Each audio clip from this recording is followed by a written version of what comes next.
రాజు bye, ఏంటి సాకయ్యావా?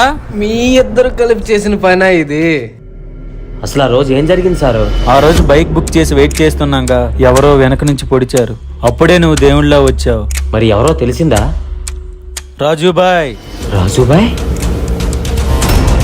రాజుబాయ్ నా కంపెనీలో షేర్ ఇవ్వలేదని నాపై అటాక్ చేశాడు. వాడు డ్రగ్స్ మాఫియా నడుపుతాడు. వాడితో చేతులు కలపడం నాకు ఇష్టం లేదు. మీరు బ్రతుకున్నారని తెలిస్తే వాడు మళ్ళీ అటాక్ చేస్తాడు. ఇప్పుడు మరి ఏం చేయాలి? నేను ప్లాన్ చెప్తా, దానికి మీ సహాయం కావాలి. సరే రమణ. 200 ప్యాకెట్లకి 2 lakhs అయ్యిద్ది సార్ 2 lakhs కావాలి సార్. సరే పంపిస్తా. నీటిలో చేప నేల మీద పడితే ఎలా కొట్టుకుంటుందో, ఇప్పుడు ఈ సరుకు సప్లై అవ్వకపోతే జనాల పరిస్థితి కూడా అంతే. సర్లేకండి రాజు, ఈ సరుకు లేకపోతే ఫస్ట్ నేల మీద పడి కొట్టుకునేది ఎవరో నీకు చిన్న చేతులు చూపిస్తా.